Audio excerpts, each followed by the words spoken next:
Hello, everybody. I am the proactive caregiver, and I specialize in educating others on how to be proactive by empowering you, the caregiver. Because if you cannot take care of yourself, then you cannot take care of your loved one. Today, I want to talk to you about caregiver shame through the connection of sexuality and even spirituality. Because as mom and I reached the later stages of her journey, many of our conversations were dominated with sex talk, what she wanted, what she needed, with surprising details. Apologizing to others about the filter being gone was part of the awkwardness, but trying to understand the difference between the mother or the strict mother I grew up with who felt sex talk was inappropriate but eventually becoming this newly uninhibited woman who, in stage 5 of dementia, had no problem talking about sex at all. So, today I invited Dr. Tina Schermer Sellers to help us with the topic of sexual shame and body image. She speaks about where it starts and how parents can learn to be better sex educators. You may not see the need, especially as the sandwich generations of caregivers struggle to meet so many different needs for their loved ones. But I encourage you to keep an open mind because you may be raising your future caregiver. Dr. Tina is a licensed sex and gender feminist psychotherapist. She's also a best-selling author, researcher, and media personality whose expertise spans across sex therapy, spiritual intimacy, parenting, medicine, and social justice. Dr. Tina is known for exposing the impact of patriarchy and sexual shame on our ability to securely attach to our partners and instruct our children to attach to theirs. Dr. Sellers' book on sex, God, and the conservative church, Erasing Shame from Sexual Intimacy, has had a global impact. Her latest book, Shameless Parenting, Everything You Need to Raise Shame-Free, Confident Kids and Heal Your Shame Too. This book was a new release bestseller in 8 different categories, which is exactly why I love having the opportunity to have Dr. Tina on with me today.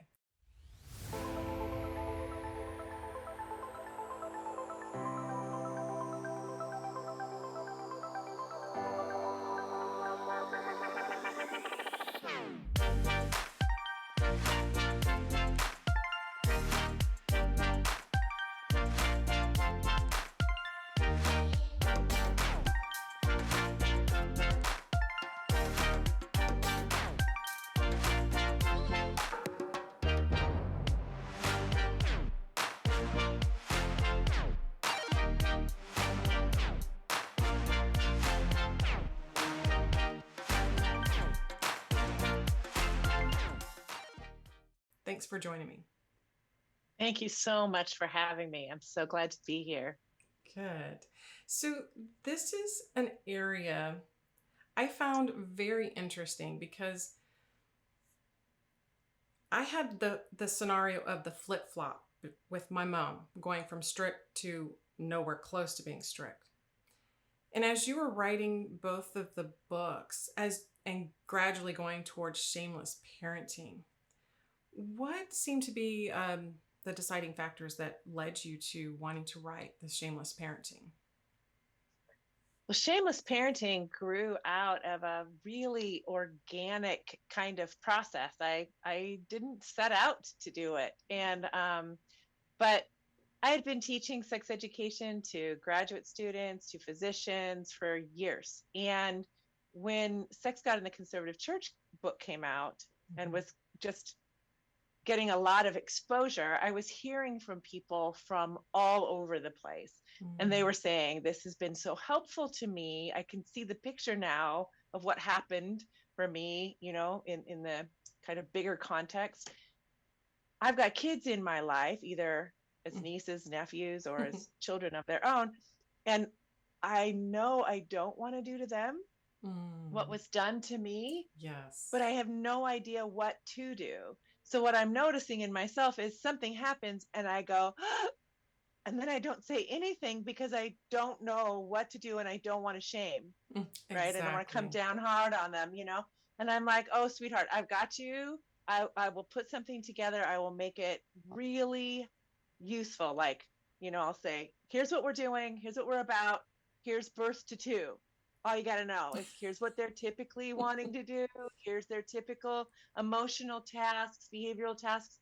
Here's their sexual and body curiosities at this age. This is what it looks like. And then I kind of walk people through what might it mean for you if your child starts to do this? Like, what do you feel Mm. inside of you? And if you feel any part of you that's going like this, feels a little like scared, shocked, whatever, that's, just put your hand on your heart and say, you're okay. This is Mhm. just showing you that you didn't get what you needed at that age. So it's okay. And Right. then start to kind of do some writing and thinking. I leave some questions, to help people think about, well, what might have happened for me and what would I have wanted to happen for me? Mm. And then at the end of that section, and I do this through every 2 to 4, 4 to 6, 6 to 8, up to 18. The end of every section, I say, here are the top books for the kids. Here are the top books for you. Here are the top websites I'd go to. And so it literally, I'm always saying to parents, you don't have to be any more than 2 years ahead of your kiddo, right? Perfect. Like you don't have to have it all figured out.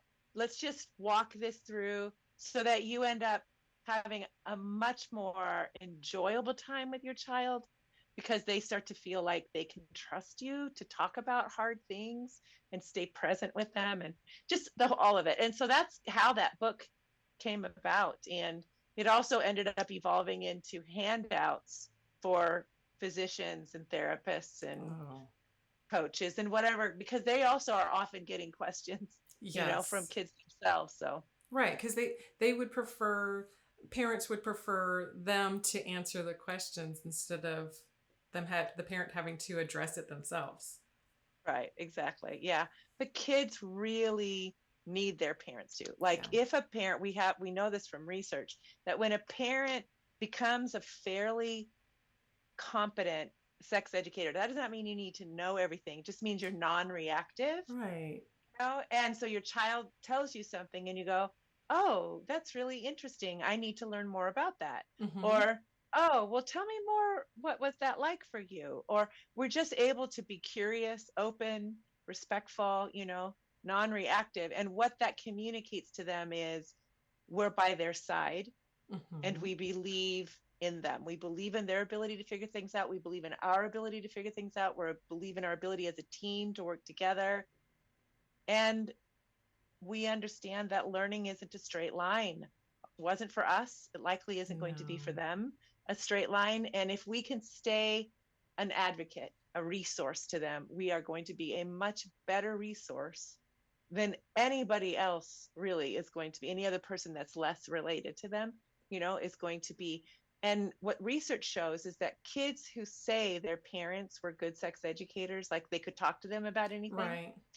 they describe themselves as closer to their parents overall, all the way through adolescence. Definitely. You know, The door of communication is open. So if right? you can talk to your parents about sex, then my goodness, you can talk to them about just anything.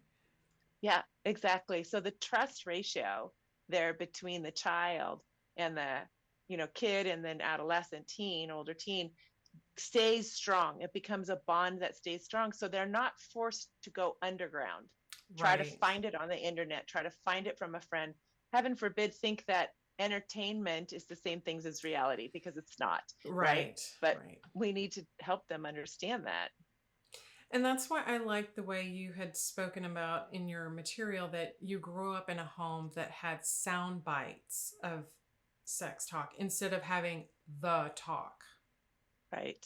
Exactly. Yeah, I actually was reading an article once and the author described it as 100 1-minute conversations, not one 100-minute painful conversation. Yes. And I thought, oh, that's exactly what it is. You're learning it like you learn about anything, right? Like Right. if you're learning how to cook with Mm-hmm. a caregiver, an aunt, whoever, you're learning something different at 5 than 7 than 9 than 11 Right. than 15, right? Because you can only handle as much as you can. Well, learning about sexuality, relationships, really what I call life education, happens in the same kind of way, because you've got to meet the child where they are developmentally and not blow over them, right? Because then Right. they'll just glass over and run off to play or whatever. Yeah. Right. Right. Yeah, and that's the challenge too, is understanding. I guess if your child is coming to you, and I say child, it could be your teenager. If they're coming to Yeah. you because they have questions, then they're in that level of approaching, anyways, a level of maturity that they can handle that kind of conversation. Because I know that the Yeah. challenge is knowing how early is too early.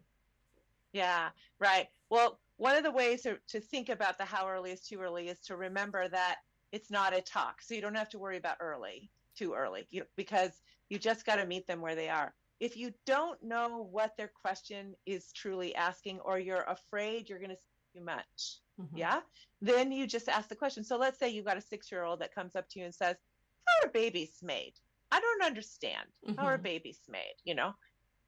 The parent might be like, "Oh my Lord, do I have to explain everything? Do I have to like explain, you know, intercourse? Do I have to Right. explain IVF? What do I have to explain here?" And they're feeling a little overwhelmed. But then they just say, "Well, what part of that are you wanting to know about? Yeah. Like, what part of that seems interesting to you? Do you want to know, like, do babies come out of a refrigerator, or like come out Right. of the body, or what do you want to know?" And often they'll tell you specifically, "Well, I had a friend that said this, you Mm, know, true. and said, well, that's sort of close, but not quite. And then you just give that little bit more information that's going to sort of appease them or help them know that next step that they're going to want to know. Sometimes if we go too far, we'll see it in their face, because they'll either Right. glass over, run off to play, or they'll get really grossed out. Be Mm-hmm. like, "Oh my, whoa," Yeah. Yeah. It's and you're not like, "Okay, I've digestible got at to." that point. Yeah, exactly. So, and this is what's nice about, we've got so many great books out there, so that you don't have to figure it out yourself. Honestly, you can Yes. get books that are for 4 to 7 year olds, 7 to 10 year olds, 10 and up, or 10 to 15 year olds, and they will literally, you just got to read it with them. Right. They'll literally do it all for you. They'll show you all of it. And so that's why I'm like trying to help people be like, you don't have to create this. You just got to find the resources, know just the bit you got to do, work on healing that shame, because you were always precious and wonderful, and your curiosity was always probably right on time, right? And Right. but you had people around you that just didn't know how to give you what you needed. Right. And I definitely experienced that. And I felt that shame, and I wanted different, because I had children that ended up being boys. I did not have any girls. So, and Mm-hmm. on one hand, I was grateful that I didn't have to have that kind of talk. But then I thought, the boys have concerns and questions too. Um, Yeah. but I felt the shame of having that conversation. And I didn't want to pass that on, because Yes. Yeah. that's what I realized with my mother. The conversations we had was, this didn't feel like it was something that just happened. It's something that was passed on and passed on. Which That's is right. why I like that you bring up the connection between sexuality and spirituality. Because Mm-hmm. once we begin to understand and maybe have less shame around sexuality, there is the other side of it, that I have a safe net at home. We can have these open conversations. But when I go out in public, or I go to church, or I go to other teenage groups through school, what Mm-hmm. have you, Yeah. Mm-hmm. then there's the comparison of what, well, they think this and I think that. And then that shame kind of comes back again in a different way. Right. But again, if the parent is open and safe, then they've got a place to say, "Oh, I heard this, that like I'm going to go to hell if I Right. think about sexuality, or if I want anything, or if I touch myself, let alone anybody else. Like, do you think that's true?" They can come back with those questions if something doesn't align, Mm-hmm. from the information they've been told, and then something else they're hearing. Then it can be a really rich conversation to be at home. And then you can have the conversation of, how all of your desires are on point. They're like part of being human. And we have responsibilities for the choices, the actions we do, and the words we speak. Mm-hmm. And are they serving love? Are they serving justice? True. Do we feel ready for these things? We can talk about the more complex things. And so Right. you can say, there's all kinds of sociological, sociopolitical reasons why don't have intercourse, which Mm-hmm. is where you can get pregnant until you get married. We can talk about some of those cultural things that were going on thousands of Right. years ago. We can talk about what the just developmental side of things are. Like, when do you really have a partner? Like, when can you be with somebody because you've grown up enough and they've grown up enough? True. That determines a lot about, how meaningful a sexual experience might be, Right. depending on what kind of maturity we bring to it. So, you can have these much more complex conversations with kids where you're not telling them, because now we're kind of talking about, you're talking to an older child, probably, Mm-hmm. 10, 11, 12 to 15, 18 years old. you Right. know they aren't going to respond to you telling them what to do. They're going to respond much better to you saying, here's what I hope for you. Mm. And here's why I hope that. True. You obviously spend N hours a day out in the world at your school and whatnot. Mm-hmm. You are making decisions that I might not know about. So I have to begin to trust you to do some thinking before you do things. That doesn't mean that you won't make a mistake, but a mistake can be turned into a lesson in a heartbeat if we Exactly. just stop and think about it and talk about it and figure things out. And if we were meant to learn not through experience, our prefrontal lobe would have been done baking before we were 25 or 28. So, but it's So not. true. No, that is so true. Yeah. So then life happens, and we Yeah. do have experiences that we learn from. I mean, I think Mm-hmm. we're all bound to have them. And if Yep. even if we came from that background where it was an open conversation at home and life happens, there is this introduction somehow from the outside world that shame is introduced, Mm-hmm. or my body is not what I thought it was, or the body image and issues that come around with Yeah. that. Yeah. So, in responding to that, how can parents help their adolescents basically cope or understand or deal or heal from that kind of shame? Yeah. I think it's helpful to understand how shame and sexual shame in particular, how that forms, Mm-hmm. you know and and as you're kind of iterating there, and I'm certainly happy to share with you, I have a research definition. We didn't have an operational definition on sexual shame until 2017, so it's only Wow, 6 years ago.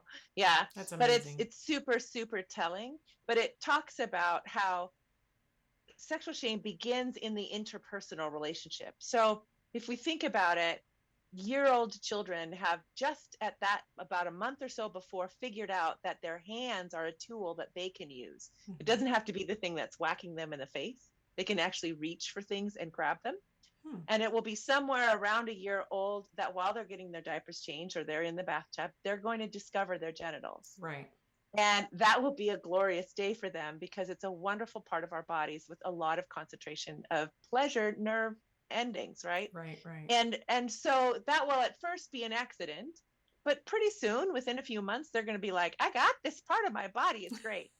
Now, if they have somebody there that can explain that to them, and Mm-hmm. just says, oh, that's your penis or that's your vulva. It's a wonderful part of your body, Right. then they can begin, because they're already naming the universe anyway. That's where they're doing, when they're toddlers. So now they've got that. And then you can start to give them more information as they get a little bit older and they become enamored with that part of their body, which they often are at 2 and 3 and 4, right? Right, right. But let's imagine that they're in a home that probably 90 to 95% of people in the US grew up in, and that's a home that's silent or silent and shaming. So Mm. from that pre-verbal age, someone is yelling, saying that's gross, that's nasty, slapping their hand away, True. and doing True. these kinds of things repeatedly because they don't learn to not show you things, like to go underground until they're about 5 or 6. And that's when they get often no trouble for playing doctor. And then Oh, that one right. sticks with them because they remember that one. And that's the beginning. So it's all happened in this interpersonal space. But then once a child hits 5 or 6, they're starting ready to go to school. Maybe they're watching more TV at that point. Then the culture begins to play its own game on them. You're not enough. You need to be thinner. You need to be muscular. You need to be whatever, right? Right. And this is how we drive our economy. We drive our economy by people feeling badly about themselves and getting them to think that they need something else. Yes. Something And so outside they of go, themselves. right. And so that message is going on. We have research that suggests that 50% of 6-year-old girls, 2/3 of 9-year-old girls, 90% of 15-year-old girls are modifying what they eat. Yes. So it just goes to show how immersive Mm-hmm. that message is in our daily life, in the grocery store, on the magazines, in any form of media that is on. And now we have more media and more media, Yep. right? And Yep. so all of this plays into the cultural side of sexual shame, that Right. you're not enough, right? Boys are also getting messages too, and those messages are confusing for them as well because they're not, again, being given the data, the knowledge that they can then stand up against something that's a mythology, right? And so if they don't have that, then um, they're kind of a victim to the messages of media, Right. And and that's then the what their sad friends part say. of it because that's where we're already struggling enough with our bodies changing and all of the changes that we go through from, that 5 and 6 all the way to the point when we're 18, 20 and beyond. That's And right. so to add an outside source that says you need to be skinnier, prettier. I do remember a time that my youngest was, I want to say he was in junior high. He was younger than junior high, so maybe about fourth or fifth grade. And he hugged me. And I'm a grown woman at this point, but he hugged me. And when he stepped back away, he held my waist and he kind of pressed a little bit. And he said, Mommy, you would be so much prettier if you were thinner. And I thought, oh my gosh. The first thought was, no more Cartoon Network for you. But the second thought was, oh no. How do I reverse this thought in his mind that women are pretty only when they're this like size Mhm. 0? Right. Right. Yeah. And these are conversations as part of, I talk about it in the book, like when we start media literacy conversations with kids, and you can, if you're sitting and watching something with them and you see something that is communicating about what people ought to look like or how people ought to be treated or people are not being treated well or whatever, you Mm-hmm. go ahead and you're like, okay, I got to pause this and I got to chat about this for a second. What do Yes. you think about the way that he just talked to her? Or what do you think about the message she just got that she has to be whatever or whatever it is, and then you can start talking about, well, who makes TV, who makes movies, who's included, who's not included, who benefits, who Mm, doesn't. These are media literacy questions. We right. want them to learn to understand entertainment, right? How Yes. entertainment is produced, Right. Right. right? And it's made to look like it's a real life thing, but there are cameras everywhere. Mm-hmm. There are retakes, there's all kinds. It's not reality. And we have to work to keep getting clear about what is reality and what isn't. Like we Mm-hmm. help our kids when they're like 4 and they're wanting us to be a dinosaur. We're like, yes, I will be a dinosaur. Or they come home from swimming lessons and they say, I held my breath for 5 hours, and you're like, wow, wouldn't that be the most awesomest thing? I wonder if we'd have to grow gills like a fish, though, to do that. Like we're Right. helping them make that move because Mm-hmm. their creativity and fantasy is fabulous, right? But then they have to be able to get clear as they get older, right, about where it begins and ends. But we have to keep that conversation going with the amount of media that we have. Oh, What's real and absolutely. what isn't? And we don't in sexual health or life education. We don't keep that conversation going.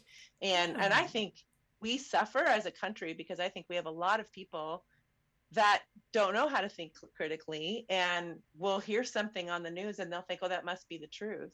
We're Mm. like, did you know that news became an advertisement in the mid 80s? Yeah. It's not the same as it was before then. Right. We actually passed policies that restricted the FCC on being able to protect people anymore. So we have what we have, but so many people don't know. Like, I need to think critically about this, anything, just like I do about things that are more obvious that I need to think critically about. Right. Like Right. what I eat or what's in the food. Just because it looks good doesn't mean it might be healthy for me. I don't know. I have to look it True. up.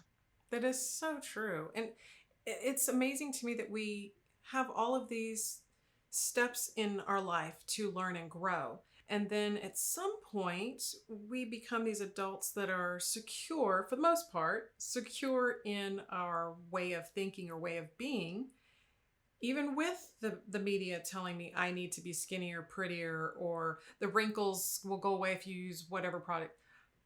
Yeah. But I realized as a caregiver for my mother how uncomfortable people are when you're out in public and it's time to talk about sex because it didn't go away. I mean, she was still a human being, and here it Yeah. is in when she was in her 70s and living with dementia and having these conversations, and I found myself having the talk with my 70-year-old mother who was mentally, that Yeah. 15-year-old or Yeah. 18-year-old. Right. And so that was Yeah. very awkward because it was like, okay, we had these conversations through life and then cut. It never seemed to come up again until we're in an awkward position. It was like, okay, we've got to start talking about this again. Yeah. And it was on you to do the talking, Yeah. which is, like she didn't know how to model it well for you. Right. So you had been learning with your own kids and okay, now you're doing it with your mom. It's a bizarre thing, but the population that STIs are growing the most is with the elderly Mm. because when they went through, we didn't have the kind of STIs we have now. I mean, Wow. we had gonorrhea and syphilis, Right. but we have so many more now that you need to know how to protect yourself from. So they didn't learn any of that stuff. I mean, that was just a totally different time. I was Yeah. recently taking care of my own mom, and she's 85, and it was the most delightful time that we've ever had because she had this real sweet innocence about her. Mm. And now she was a Swede, so she was one of the people who did talk about sexuality and was pretty much always able to. But there were other things that she couldn't talk about as well, and she could now, And so sometimes that happens, but I think, as the adult children, we have to come to terms with their sexuality if we haven't done that before. Mm-hmm. Like I had the good fortune to grow up with parents who we talked about these things all along the way. So that I didn't ever. I mean, at some point I wasn't thinking about sexuality, but when I was, I knew that my parents were also sexual. Like that was just, of course, Right. that's a given. You Mm-hmm. know, um, but I think it's important for us to understand as humans when we're born, we're rooting for the breast, not because the milk is there, because it's not there yet, right? Mm-hmm. It's the feeling, it's the smell, it's the The sounds, it's connection. all the things. It's connection and pleasure. We're hardwired for it. If Yeah. toddlers don't get enough touch, right, they'll suffer neurological damage if they don't get that loving touch. Well, I don't know why we don't recognize that we are the same humans all the way along Mm-hmm. because we don't talk enough about our need for affirming, safe touch in our life, right? But we all still need it.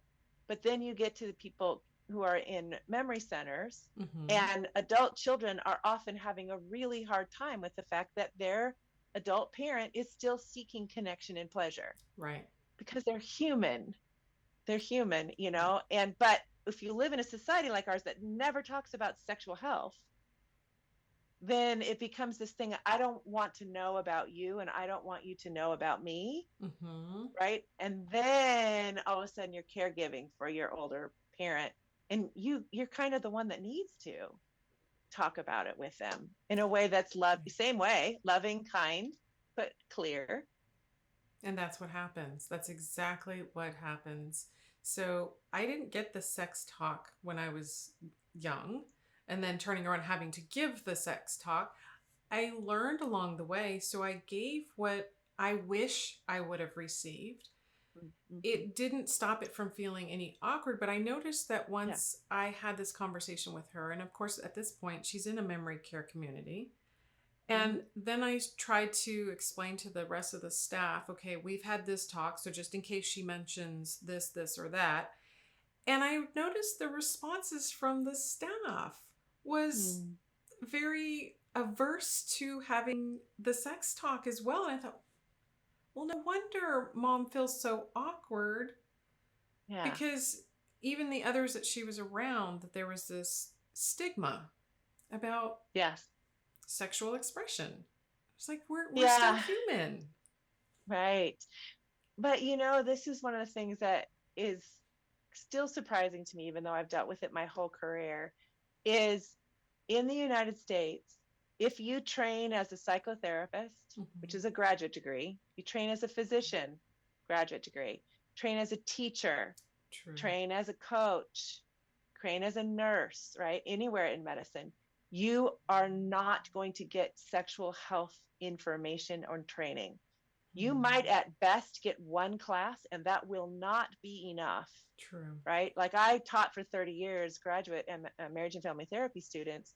They had one class. And I would say to them, because I was a teacher, be like, okay, this is what you're getting, but I want to be really clear about what you're not getting, because there's so much more here for you to know so that you can actually sit with people and not make your stuff, bring your stuff into the room, right? Right. And but that's part of it, is that the caregivers in these memory centers, the physicians, the nurses, the care team, they're not given sexual health education either, let alone what does it look like to come alongside an aging person, Yeah. you know, and how do you talk about it? So they bring their own shame and stigma from growing up, and they're bringing that without any mediating information, bringing that right into their care.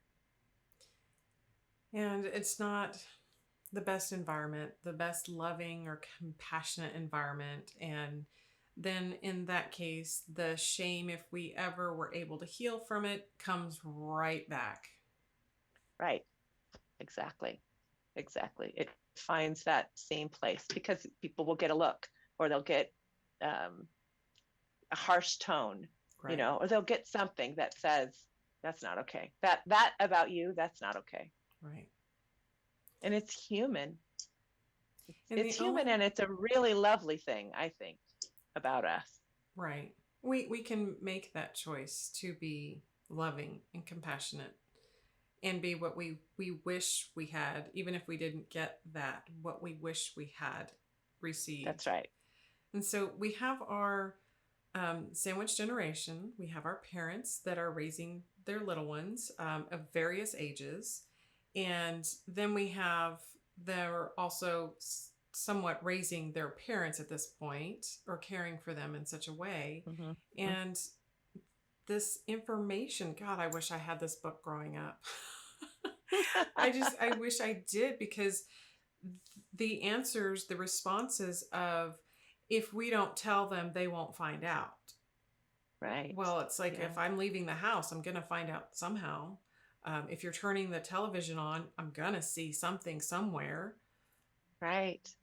And getting ahead of it and knowing how to approach our children and be that better sex educator, because it's That's not just right. about sex.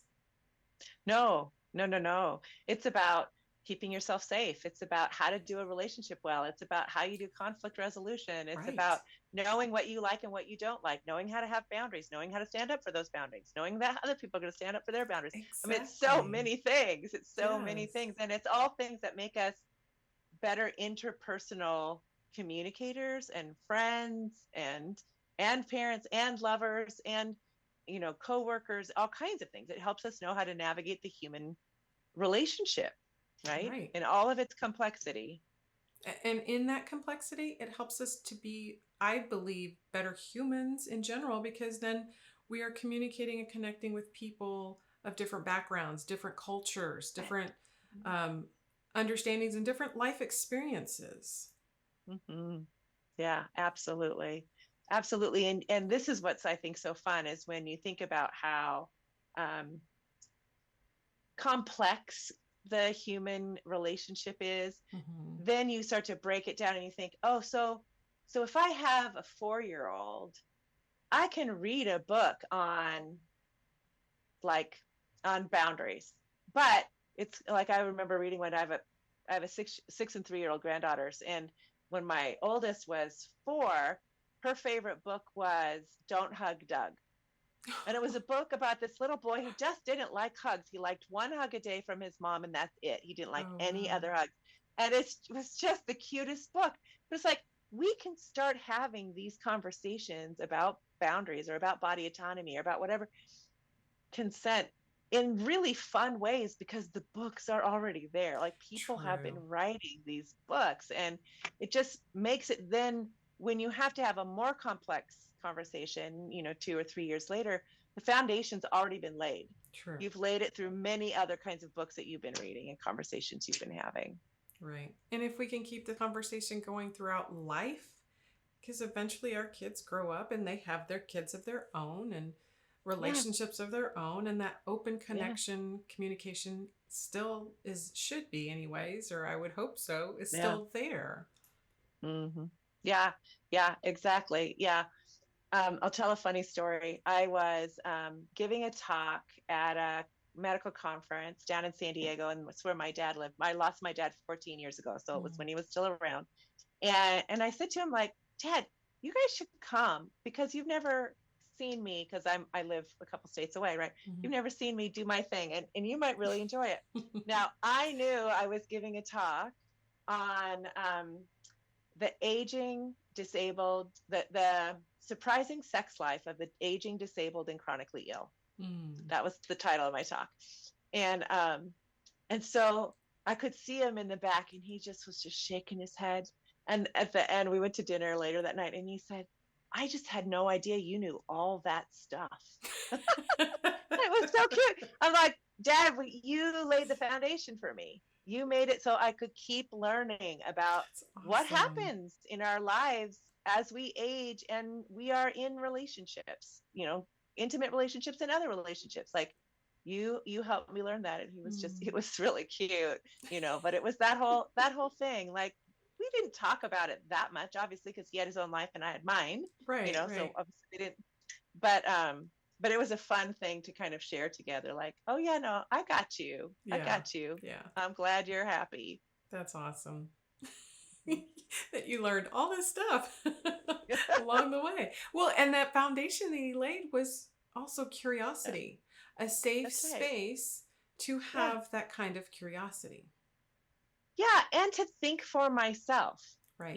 like if I heard, gosh, the disabled, they're not sexual, like what the messages that are around, Right. the elderly, they're not sexual, or the whatever. I was of a mind to question things, Yeah. to be like, is that, I don't know that that's true. I'm going to go do some research and find out Mm-hmm. what I can find out, you know, because I had a healthy skepticism about the kinds of myths that are in our media and around Right. us, and yeah, and I liked to learn. That's good, because we definitely need to question our media, especially these days. We Um, do. it's just the nature of humanity.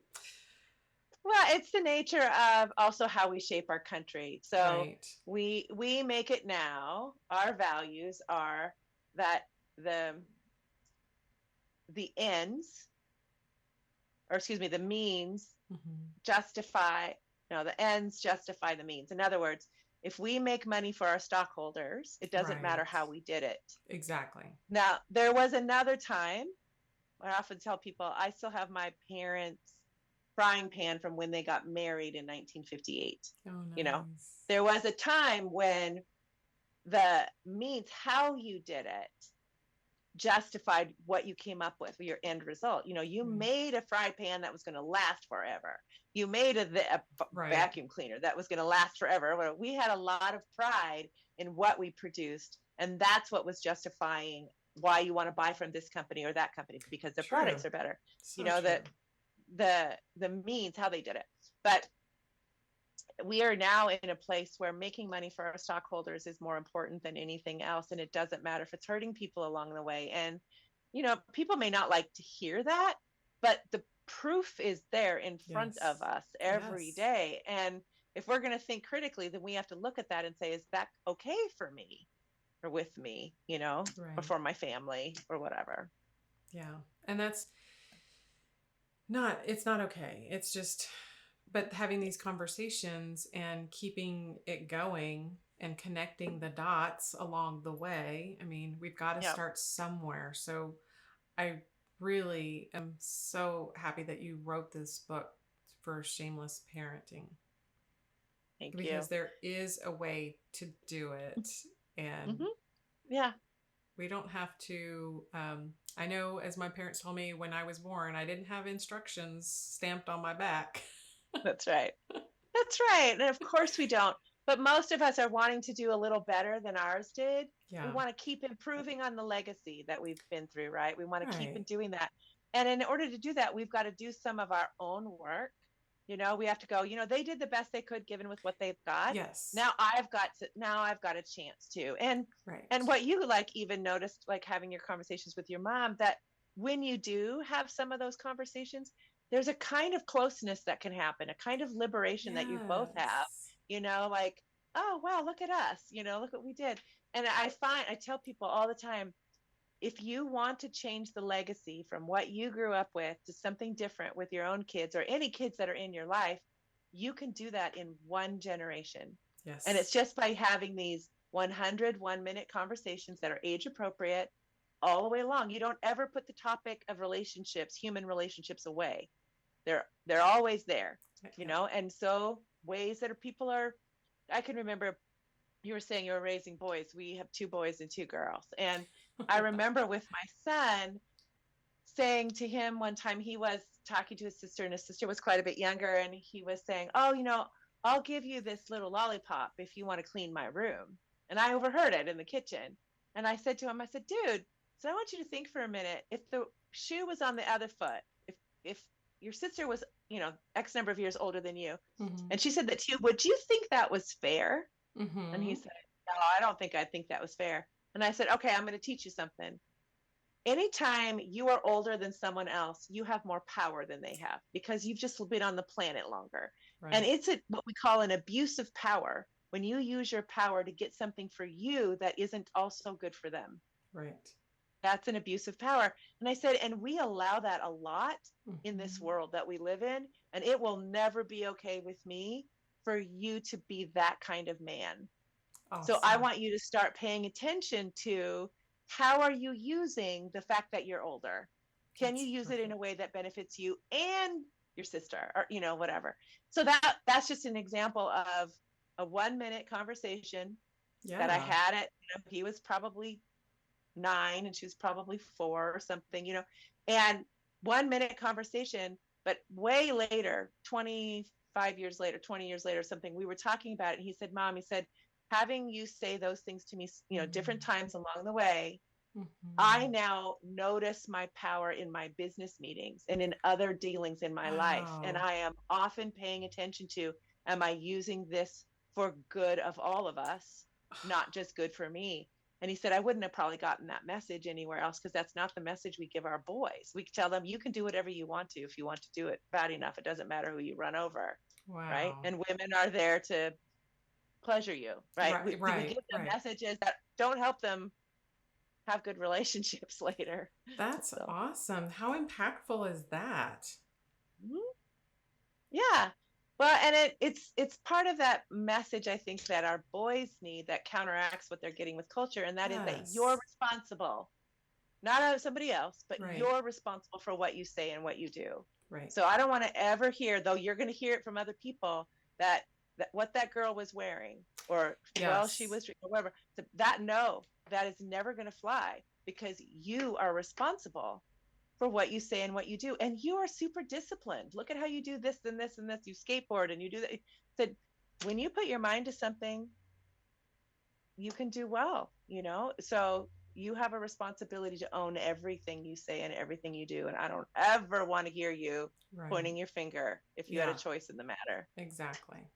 And And I that's just knew important. that that was part of combating the other messages that he was going to get, that Right. was going to say it's okay for you to, do these different things, because you can't help it. You're a boy.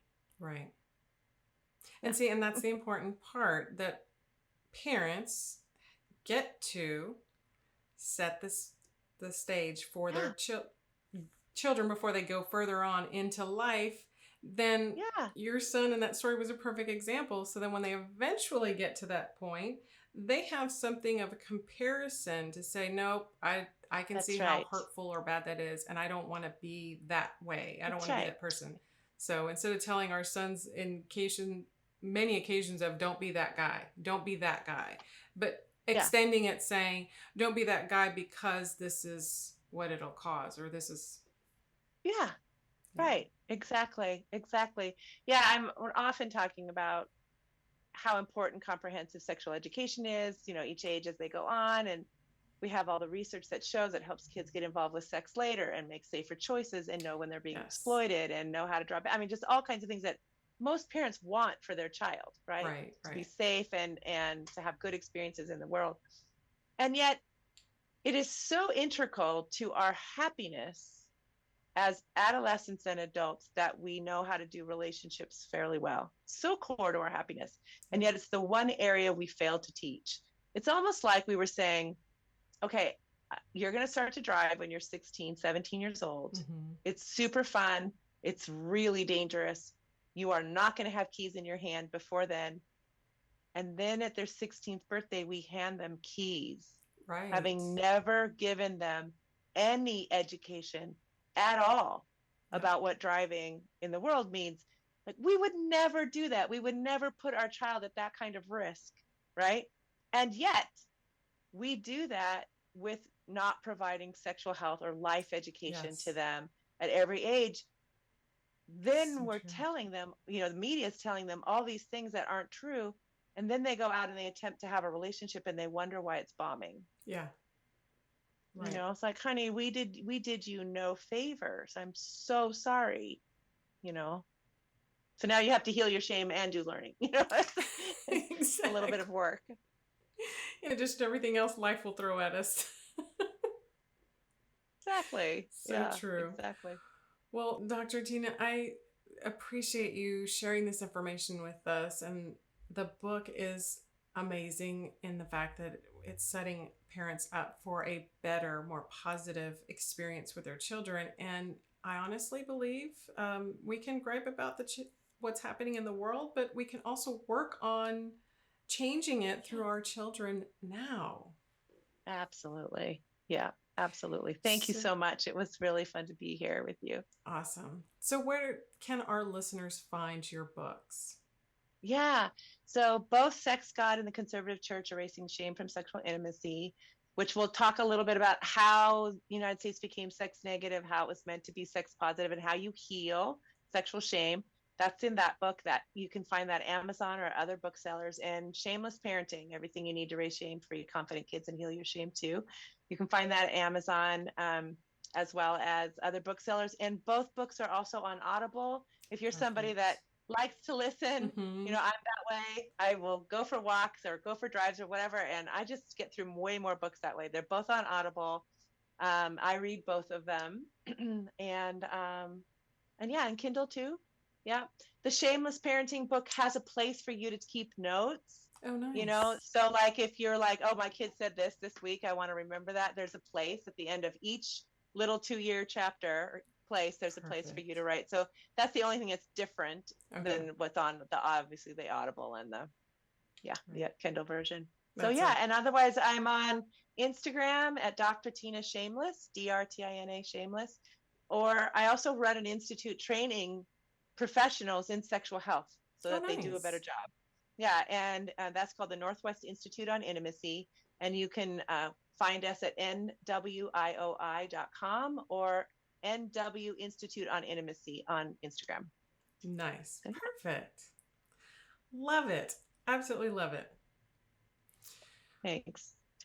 Well, we are at this point where I am excited about going forward with this information because it's another topic that gives me hope instead of panic when I'm in those awkward situations. So, thank you once again, Tina, for joining with me today and sharing about the book and the information. I think Thanks so much for having me. we'll have some more parents out there thanking you soon as well. Oh, good. Well, I'm so happy to be here and share this and to support your listeners in any way. They're always welcome to DM me if they want to. Awesome. Appreciate it. Well, thank you, ladies and gentlemen, for joining in today. I hope today's episode definitely gave you more food for thought.